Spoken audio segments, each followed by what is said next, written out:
20s onward, the number of deaths and the death rates due to extreme events such as storms, floods, droughts, extreme heat, extreme cold, and all that, they have actually declined by 95% worldwide. And the death rates have declined by 98.5%. Whew, that's a relief. But wait, Al Gore raises an even scarier prospect, something you wouldn't expect from global warming, an ice age. Here's how Gore thinks this might happen. Global warming melts Greenland's ice sheet, which dumps huge amounts of fresh water into the North Atlantic. The cold surface layer freshens, loses density, and no longer sinks fast enough to pull warm water up from the tropics. The so-called oceanic conveyor belt, which scientists call the thermohaline circulation, shuts down. Paris in winter becomes as cold as Fargo, North Dakota. How plausible is this? Some scientists believe that massive injections of fresh water disrupted the conveyor belt and caused cooling events 12,800 years ago and 8,200 years ago. But in both cases, giant ice dams, relics of the previous ice age, burst, allowing huge freshwater lakes to pour swiftly into the North Atlantic. An estimated 9,500 cubic kilometers of fresh water rushed into the North Atlantic 12,800 years ago, and more than 100,000 cubic kilometers 8,200 years ago. The amount of ice melt from Greenland today is about 220 cubic kilometers a year, a comparative trickle. When the vice president says, in Europe, could see an ice age if we don't stop burning fossil fuel. That's nuts, okay?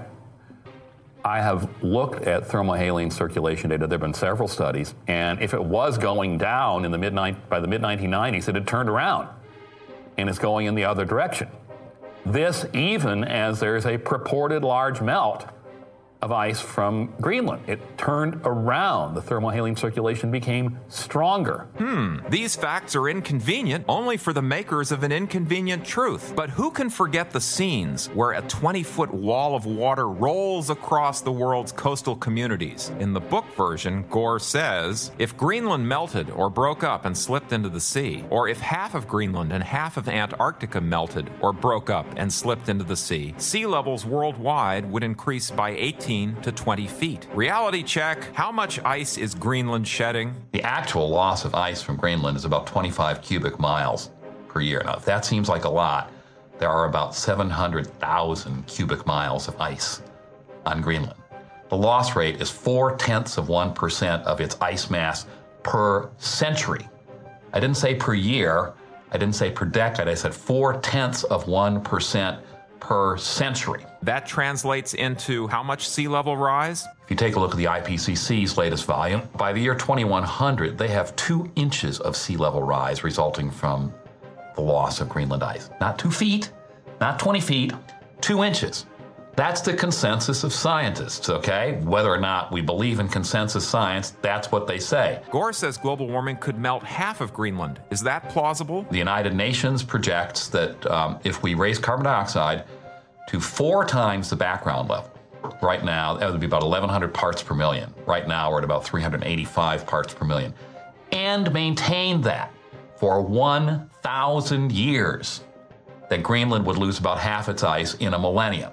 Now, we don't have enough fossil fuel to maintain that concentration for 1,000 years. Gore also says half the ice sheet could break off because of moulins. For me, this was the scariest part of an inconvenient truth. Moulins are cracks that channel meltwater from the surface of the ice sheet to the bedrock below. By lubricating the bedrock, moulins could destabilize the ice sheet, Gore says. Well, a recent study in Science magazine lays that fear to rest. A small meltwater lake poured down a moulin at a flow rate exceeding that of Niagara Falls. Yet, Science magazine reports, quote, for all the lake's water dumped under the ice that day and all the water drained into new moulins in the following weeks, the ice sheet moved only an extra half meter near the drained lake. An extra half meter. Bear in mind, the Greenland ice sheet is 2,400 kilometers long and 1,100 kilometers wide. Gore also claims half the West Antarctic ice sheet could break off and fall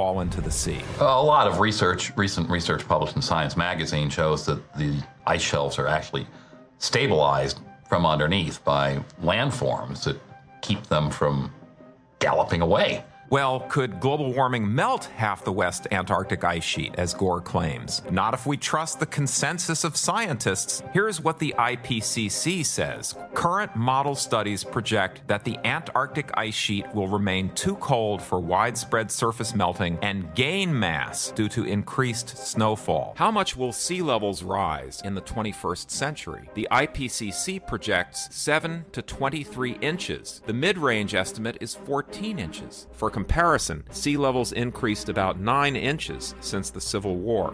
Something else rose much faster: real estate values for beachfront property. No child should go to bed worrying about a 20-foot wall of water. Neither should the child's parents. Sea level rise estimates are based on global warming forecasts, so it's not surprising that Al Gore's warming forecast is also off the charts. Do you remember the scene where Al Gore rides on a mechanical lift up above his studio audience? In the book version, he suggests that we could get 3 times as much warming as has occurred since the depth of the last ice age. In other words, the planet could warm 10 to 12 degrees Celsius by mid-century. That goes way beyond the IPCC best estimate forecast range of 1.8 to 4 degrees Celsius by 2100. Realistically, how much warming should we expect? The actual rate of warming since 1976 has been about 0.17 degrees Celsius per decade. That translates into 1.7 degrees Celsius per century. Various strands of evidence suggest we'll get a warming near the low end of the IPCC forecast range. There has also been no net warming since 2001, and new research on ocean cycles by Noel Keenlyside suggests that this lack of warming will persist into the next decade. This is quite a story. No computer model anticipates a decade and a half of no warming in the 21st century.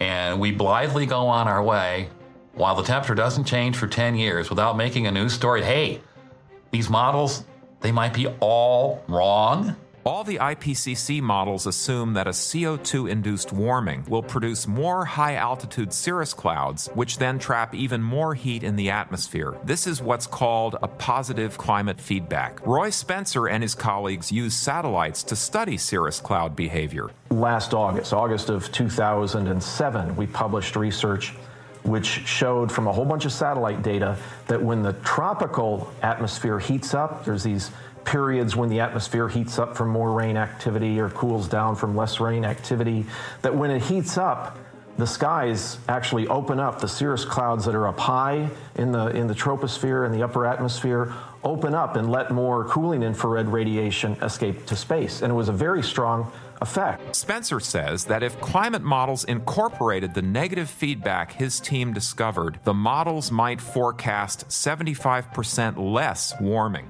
So, should we worry about 1.7 degrees Celsius of warming? That's about how much warmer the Northern Hemisphere was 5,000 to 9,000 years ago, a period known as the Holocene Optimum. Why is it called optimum? Because historians considered it the best climate for agriculture and health. What about a warming at the high end of the IPCC range? Would it endanger civilization? In the climate economics literature, the most extreme assessment of the harm done by 4+ degrees of global warming is a British government report known as the Stern Review. Indar Goklani finds that even in the Stern Review's worst-case scenario, per capita income in developing countries grows from $875 per year in 1990 to $43,000 a year in 2100. So even assuming the worst damages from extreme warming, in 2100, developing countries will be more prosperous than industrial countries are today. Recall that in the year 1990,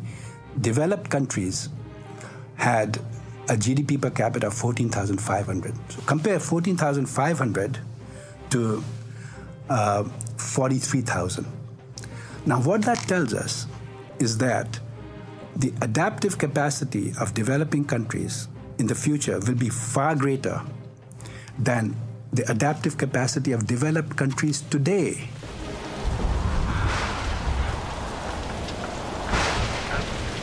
Okay, so the global warming scare is built on speculation and hype. Now let's look at the other side of the equation, the policies being promoted to combat global warming. What are they, and what are the associated risks?